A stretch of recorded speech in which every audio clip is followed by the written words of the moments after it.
As children, we all felt like outsiders sometimes, but I doubt any of us were quite like Finn. They didn't just keep to themselves, they barely made a sound at all. And if they did speak, no one seemed to listen. In fact, most people found Finn kind of annoying. Now, that's not because they were malicious or anything like that. Finn was actually very sweet, maybe a bit too much so for other kids. See, they weren't just painfully shy. They had an uncanny ability to sense the emotions of those around them. And instead of cruel taunts or angry shouts, their only response was an overwhelming need to comfort others. That wasn't exactly welcome in elementary school, so Finn spent most of their time alone, poring over books, daydreaming, and playing their flute. But there was something magical about Finn's music. It wasn't just pretty to listen to. It carried a strange weight behind it. That's because they had a secret gift. They could hear the world in a way no one else could. Now, this wasn't just extra high or low notes that regular humans can't detect. It was the subtle rumblings of the earth itself, the rustle of leaves in the wind, the pulse of life beneath our feet. In other words, Finn could hear infrasound, sounds below the range of human hearing. And, what's more, they could play it on their flute, creating music that resonated deep within your bones. This wasn't something Finn understood consciously. They simply heard these notes while daydreaming, or when walking through the forest behind their house. But they had no idea where they came from or what they meant. That all changed on a fateful field trip. Finn's class was visiting a famous fossil site known for its petrified palm wood, a type of fossil formed from ancient tree sap that's been gradually replaced by minerals. As their teacher droned on about geology, Finn wandered off, drawn to a secluded area with tall cliffs on either side. The narrow passageway suddenly opened into a large cavern, and upon entering, Finn stopped dead in their tracks. There before them lay the largest skeleton they'd ever seen. At first, Finn thought it must be some kind of whale, but then they realized it was a reptile with long front legs and a ridiculously long neck. Then they looked up, way up, to where the neck connected to the skull, and saw the familiar shape of a sauropod. It was a Brachiosaurus, one of the largest animals to ever live, growing to nearly 20 meters long and weighing as much as 40 tons. But this was a young one, just a baby, and even still it was dozens of feet tall. Then Finn heard it.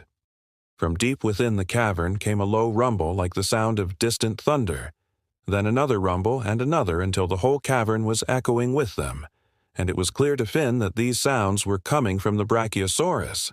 This was a call, a plea for help, and that's when Finn noticed something strange.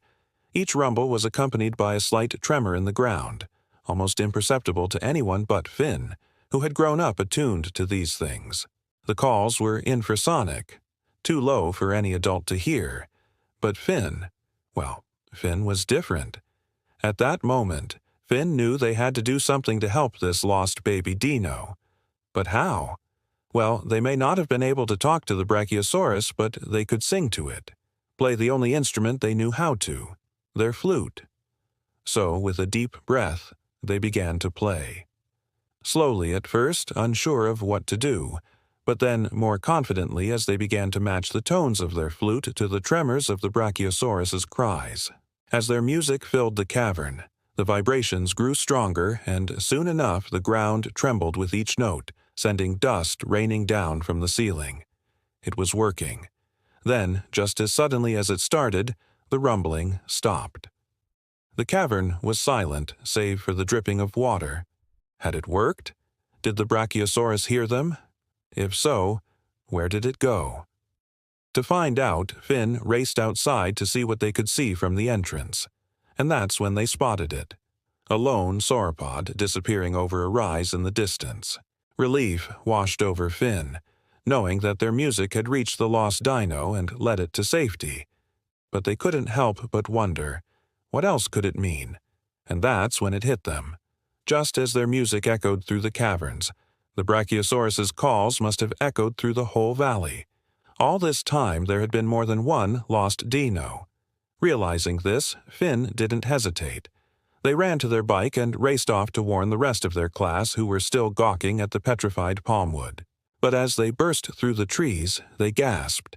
There before them lay a small herd of sauropods, including several full-grown brachiosaurs, lumbering toward a patch of trees near a bubbling tar pit. But these weren't dangerous dinosaurs hunting for a meal. Instead, it was a group of young brachiosaurs who had strayed too far from their herd and gotten trapped between two cliffs and a pool of sticky, thick tar. Their teacher was furious, scolding the students for not paying attention and ignoring the posted warning signs. But, as he rounded on Finn, demanding to know why they hadn't come straight back to the path, Finn couldn't help but smile. They raised their flute and played a single note, the same note they'd played inside the cave. At first, everyone was confused, but then a look of understanding dawned on their teacher's face. He lowered his voice and said, "So that's what you heard in the cave. There are more brachiosaurs here." Genuinely excited for the first time since this trip began, Finn nodded vigorously. Their teacher smiled and turned to the rest of the class. "All right, let's go warn the others." With that, the whole group set off toward the Brachiosaurus, calling out to their fellow paleontologists waiting at the dig site. Soon enough, the whole group was assembled, staring up in awe at the massive sauropods. Then Finn played their flute again, louder this time, matching the low rumble that emanated from the trapped dinosaurs. The adults listened intently. One of them, a seasoned paleontologist named Dr. Bell, leaned down to Finn and asked, "Do you think they can hear you?" "I hope so," Finn replied, taking a deep breath and beginning to play. To their immense relief, the Brachiosaurus seemed to perk up at the sound of Finn's flute, recognizing the call that had led them out of the cave earlier.